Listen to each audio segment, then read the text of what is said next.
Itzekin, itzekin, itzekin, itzekin.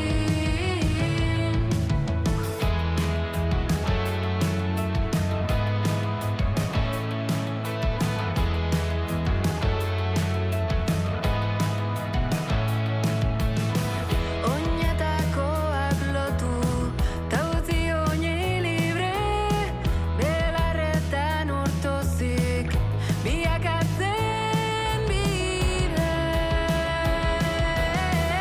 Mapetatik harago, mundu asko dago, sentitutakoa, sentituta hitzekin. Ta berriro egin, korrika zurekin, arantzak erauzteko elkarren ederez. Ta berriro egin, mundua zurekin. Euripean kantari, ibiltzen ikasi,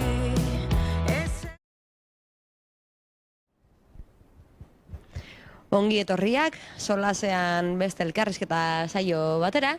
Gaurkoan korrika izango dugu hizpide eta horretarako, Aiaraldea komunikabide faktoriara hurbildu zaigu, Asier Ramondo Gorostizaga, korrikako arduraduna da bera. Kaixo, Asier, zer modu zabiltza? Bueno, oin topera, ez? Baina, bueno, badakigu gabonak eta gero badatorrela aldapa piko hori eta gustora korrikarekin. Korrikarekin batera udaberria aurreratu zaizu? Prestaketa lanei dagokienez. Bueno, bai, guraldina daukagu, behintzat ez, eta bai, udaberria badatorre, baina korrikare hortze daukagu eta gabiltza topera. Ez diogu askori begiratzen eguralderi, begiratzen dugu gehiago martzoaren 31ko erronka horri. Martxoaren 31an zuk aipatu duzu, egun oso berezia izango dela Euskal Herriarentzako, Euskararentzako eta batez ere Aiaraldearentzako aurtengo korrika, eta bigarren zenbakiduna Amurretik abiatzekoa baita. Bai, berezia izango da arlo guztietan, ez? Nik uste dut hori 22. korrika bada, joan behar dugu azken tanto hori egitera, gure aldetik behintzat horrela planteatzen dugu korrikan.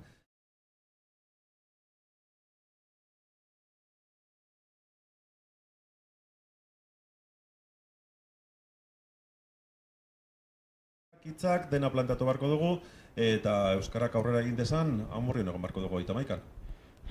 Ze pauso eman nahi ditu aurtengo?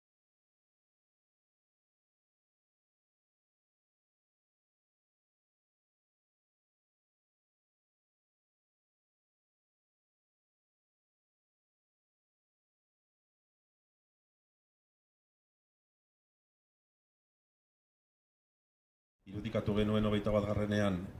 Albaola eta Bastiako kilometroak eta hor konpromisoak eskatzen genituen. Eta horren honetan, bagatoz hitzekin hitza eta ekintza lotu nahi ditugu. Hitza, azken batean hitzek egiten dutelako hizkuntza bat, eta hizkuntza bat ere komunitateak egiten du, eta ekintzen bidez lortu behar dugulako euskara onbidean jartzea, elkarrekin, norbere ritmoan, baina guztiok batera eta norabide berean. Euskararen aldeko lasterketa izateaz gain mundu mailan hizkuntza baten alde dagoen ekimen berezienetako bat, da korrika bera, zuretzako zer da? Niretzat korrika dana da, ez nahi dut. Korrika emozio asko ditu, korrika zirrara da, korrika euskararen aldeko lasterketa da, korrika bada plazak hartzea, errepideak hartzea, euskarak plazak hartzen ditu, errepideak hartzen ditu. Eta zalantza barik, bada, hizkuntz gutzitu baten alde egiten den ekimenik handiena mundu mailan. Egia da bai, gugandik asko ikasi dutela beste batzuk bai, eta korrika aizpak ere baditugula, Bretañan edo Alsazian edo Galesen, Irlandan. Orduan, korrika azkenean bada ere kanpora atera dugun produktu bat, ekimen bat, eta korrikak bere urratsak ematen dituela ez bakarrik Euskal Herrian euskararen alde, baizik eta beste herrialde batzuetan be norberaren hizkuntzaren alde. 22. edizio hau azaro aldean aurkeztu zenuten, 11 egunez 11 pauso edo gehiago ematekoak zarete, gaur bitarte hainbat proiektu aurkeztu dituzu egia da, ezta? Bai, azaroaren 17 aurkeztu genuen, Santelmon aurkeztu genuen, handagolako lehenengo korriken lekuko hori, eta esaten dugu Santelmo ere badela korrikaren etxea. gerora ere kanta aurkeztu genuen, omenaldi ekitaldia egin genien Pirritx Porrotz eta Mari Mototzi Tolosan, urtarriaren 7an, korrika kulturala aurkeztu dugu bai pasaren astean, eta falta zaiguna da unidade didaktikoa aurkeztea eta gerora ja korrika martxan jartzea, ez? Ekimenak azken batean korrika horiek guztiak ere osatzen dutelako, nahi dugulako bai sortzaileek, bai eskoletan ari diren umeek ere korrikaren bizipena izan dezaten eta euskararen aldeko lasterketa horren bizipena eta ezagutza izan dezaten, eta pentsatzen dugulako korrika badela ekimen handi bat, mezua duena, jaia ere bada, baina mezu bat duena eta euskararen aldeko mezua luzatu nahi duena. Ez da, makala orain arte egindako bidea bera ere, aipatu duzu, Pirritx Porrotz eta Mari Mototz direla aurtengo omenduak, zer dela eta hartu zenuten erabaki hori? Bueno, pentsatzen genuelako, Pirritx Porrotz eta Mari Mototzek 34 urte daramatelako Euskal Herrian ekimenak, ekintzak, ikuskizunak prestatzen eta zelan eta euskaraz. Eta euskaraz 34 urtez bizirautea sortzaile izanik edo ekintzaile izanik ere importanta dela eta, bueno, ibilbide hori ere saritu nahi genuen. Pirritx Porrotzek eta Mari Mototzek eman diguten adibidea ere oso nahi izan da. Azken baten, pentsatu behar duguna da, transmisioan eredu izan direla, bai ume guraso ume, eta horrezegatik korrikak saritu nahi du haien ibilbidea eta saritu nahi du haien lana azkenengo 34 urteotan. Martxoaren 31an imaginatzen dugu bertan Amurrion ere bai izango direla, baina nola ere atzo Amurrioko antzokian izaniko ekitaldian aipatu zutenez, martxoaren 4an Porrotz eta Mari Mototz eta Pirritx ere bailaran izango dira, ieraldean hain zuzen Amurrioko euskaltegian hitzaldi bat eskaintzen. Bai, nik uste dut aportzu bat eurekin hitz egin da eta kontatuko dutela haien bizipena, haien alfabetatze euskalduntze prozesua zelako izan dan, eta haien bizipenetik, animatu nahi dute jendea, urrats hori eman dezan, ez? Azken batean, hemen euskalduna barritugu, euskaldun praktikanteak barritugu, euskara praktikara emango dutenak, eta haiek haien bizipenetik eta haien esperientzatik arituko dira. Ezin dugu aztu, Pirritzek beti izan du, bera ikastolako mea euskara etxetik izan zuela, Porrotzek euskara bai izan zuen, baina gero alfabetatzea tokatu zitzaion ezekielako, gabezi hori zuelako, eta Mari Mototzek euskara ikasi zuen eta gaur egun euskaraz bizi den pertsona da. Hortze, beraz, eskualdeko eta Amurriko zita martxoaren 4an bertan, bestalde azpimarratzekoa da hainbat ekitaldi egongo direla datozen asteetan korrika kulturala martxan dagoela alegia? Bai, korrika kulturala martxan dugu, pasaren astetik martxan dugu, guk hor nazional mailan hainbat ekimen eta jarri ditugu martxan, Hautzi Danfora, Erre, Antigone, eta gero herrietan eta eskualdan egongo direnak, beste asko izango dira. Bai, nik orain ezin jakin Laudion eta Amurrion oraindik zer egon daiteken, baina jakin badakit hori eskaintza zabala egongo dela, publiko guztientzako eta euskaraz egindako lanak izango direla. Bi urterik behin izaten da ohikoan korrikaren hitzordu magiko hori, koronavirusak eragindako pandemiak urtebete atzeratu izan du, zerbait eten du? Bai, nik uste dut bai eten duela, ez? Eten duela ez hori korrika, Pentsatzen dugu, guretzat oso traumatikoa izan zen erabakitzea korrikatzeratuko genuela. Nik uste dut, eta ekak ere uste du, azken batean pandemia honek euskara ere zaurgarri bihurtu duela.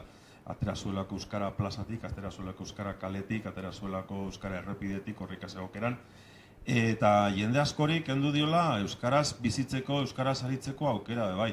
Etxean sartu gintuztenean, askok eta askok euskararekiko harreman hori galdu egin zuten, eta orduan zaurgarri ere bihurtu gara, hizkuntz gutxitu guztiak zaurgarri bihurtu gara pandemia honekin. Eta hori berreskuratzeko sasoia da, berriro ere euskara kalera ateratzeko, plazak hartzeko berriro ere euskara, eta euskarak aurrera egiteko danon indarra behar du, danon kemena behar du, eta korrika hau izango da, pentsatu nahi dugu izango dela, handia, jendearen gogoa horretan baitago. Zentzu horretan, Asier, zer gustatuko litzaizuke itzultzea jendeari aurtengo korrikak? Ilusioa, eta batez be euskararekiko ilusioa, ez? Berriro ere euskararekiko ilusio hori piztea, berriro ere euskararekiko gogo hori piztea, euskarak berriro ere plaza kaleak errepideak arditzan, eta euskara guztion agotan egon dadin, ez? Eta, guztien artean joan gaitezen urratsak ematen, eta izan da dira berriro ere inflexio puntu bat, bagoaz 22. tantori egitera. Partida oraindik ez da hasi, martxoaren 31 arte itxaron beharko dugu horretarako, eta Donostian apirilaren 10ean jakingo dugu lekuko horren mezua nork idatziko duen eta zer jasoko den bertan. Zure eskutan balego, zer jarriko zenuke, zer zabalduko zenuke? Nik uste hori, AEKaren mezua oso argia dela arlo horretan ez, Euskararen unibertsalizazioa da bultzatu behar duguna, Euskara mundu guztiaren eskutan jarri behar dugu, Euskara ikastea doakoa izan behar du, eta pentsatu behar duguna da gure hizkuntza dela, eta gure hizkuntza berdintasunean jokatu behar duela zelai horretan gainontzeko hizkuntzekin, frantseserarekin eta gaztelerarekin, ez? Orduan, baliabide berberak, aukera berberak, eta Euskarak aurrera egiteko tresnak jarri behar dizkigu. Euskal Herria punta zeharkatuko du 22. Korrikak ere bai, Arabar Errioxan korrika lasterketa ere izango da urten? Bai, haiek egingo dute, gurekin adosturiko moduan edo, eta bai, egingo dute euren korrika paraleloa, eta bueno, guk baliabideak eta emango dizkigu horretarako, eta gurekin harremanetan ari dira lanketa hori egiteko, ez? Orduan alde hortatik jakin badakigu beti ezin dela pasatu leku guztietatik, guk barkamena eskatu diogu behin baino gehiagotan Errioxari eta beste hainbat herriri, beti ezin garelako bertotik pasa, eta ulertu behar duguna da korrikak 10 egun 11 gau egiten dituela, 2000-2200 kilometroren bueltan egin ditzakela tarte horretan, eta aurten espada, urren urtean pastuko dela, seguro. Beste alde batetik, egitarauak oraindik ez dira aurkeztu, ez da hasier, baina badago aurreratzerik zekintza egongo diren? Badakitari direla horretan eta Donostian dira horretan, baina horretarako dagokionen emango osoa zein den eta badakit goizetik eta gauerako egitaragoa egongo dela Amurrion, baina zehaztapenetan ezin daiteke sartuz igual gauza batzuk jausten dira. Bai, baina bueno, egongo dira gauzak goizetik eta gauera. Buru belarri dabiltza ekako kideak korrikaren prestaketarekin, zentzu horretan elkarranak ezaugarritzen du batez ere, bai AEK eta baita korrika ere, eta korrika lagun izateko deia eta kanpaina daukazue, abian uneotan ez da? Bai, guk hori korrika laguntzaileak behar ditugu, korrika laguntzaileak egiteko, badakigu 2 euroko ekarpena egin behar dela, eta gerora, hainbat eta hainbat lekutan eta, sosketak eta egiten ditugu eta sariak ematen ditugu astero, ez? Orduan hori, korrika laguntzaile izatea polita da, korrikaren abantaila jasotzeko modu bada, eta korrikaren informazioa modu zuzenen jasotzeko aukera ematen diogu beti. Eta non eta nola egin daiteke hori? Errazena da, Urbilen daukasun euskaltegira hor joan, eta antze egingo dizute txartela, edo bestela ere korrika.eus orrialdean sarturik, han badago online txartela egiteko aukera. Korrika, aski ezaguna den ekimena da, oso polita barrutik eta kanpotik bizitzeko, baina imaginatzen dut horren atzean sekulako lana dagoela, ez gauza asko pentsatu behar direla 2000 kilometro horiek aurre ikusi bezala, joan daitezen? Bai, korrika ez da hasita amaitzen den kontu bat martxoaren 31 eta apirilaren 10ean, ez? Azkenean korrikak 2 urteko lana dauka, aurtengo honek 3 urteko lana eduki du aurrekoa bertan bera utzi genuelako, eta egia esan korrikarik luzeena izan da, baina korrikarik zailena ere izan da, ez? Azken batean gauza asko aurreikusi behar izan ditugu, gauza asko jaso behar izan ditugu egitarauetan edo egin beharreko ekimenetan, eta polita bai, baina aurtengoa inoiz baino luzeago eta inoiz baino zailagoa. Pandemiak guztioi jodigulako eta bagenekilako horrela izan behar zuela, ez? Bestalde, Asier, korrikako arduradun gisa urte eta edizio asko daramatzazu, zeren lekuko izan zara urte guzti hauetan? Lekuko, gauza askoren lekuko, ez? Nik ustut, eta lehendik bebai, nik gaur izan aipatzen nion lagun bati, niretzat kilometrorik zirraragarriena izan zela, 5. korrikan, Karrantzan abiatu ginenean, eguraldi hona egon zan, lainatu zan, hasi zan euria, eta korrika hori euritan eta lurretan eman genuen, 10 egunetan zehar, eta justu lehenengo egun horretan hemendik paratzen zen, eta altu beti gora elurretan ari zuen, eta jendea bazegoenan kilometroetan zain, olako bidoietan zua eginik berotzeko, eta ez hori da korrikaren epikotasuna, eta korrikak olako kilometro asko eta olako gauza polit asko ditu, ez? Orduan, ezin zara ezerekin gelditu, baina nik irudi hori daukat, ez? Altubeko irudi hori, zelan bazegoen jendea kilometro guztietan, baina jendea ari zen hori, berotzen, hotz egiten zuelako eta lurrari zuelako. Eta aurtengo korrikak ere itziko du irudiren bat, seguro. Barrutik eta gertutik bizi izan duzu denbora askoan ekimen hau, zein izan da zuretzako momenturik bereziena edo aipatu duzu, polita iruditu zaizun bat, baina dudarik ez daukagu gehiago ere izango dituzula buruan. Niko intxe geratu behar badut momentu batekin, bada lehengunen aipatu nuena Euskadi Irratian, ez? 16. korrika amaitu zenean Gasteizen, Pirritzekin azken kilometroa egin nuenean, Ama Birjin Zubialekoen plazara igo, AEKaren diskurtsoa edo mesua bota behar izan nuenean, eta plaza guztia jendez gainezka zegoela ikusita, ez? Entonces, bueno, eduki dut, opari hori, satisfakzio hori, placer hori bizi izan dut, eta ni irudi horrekin geratzen naiz momentu horretan, ez? Eta niretzat hori, momentu unkiegarra izan zen, momentu polita, ardura, baina horrekin geratzen naiz.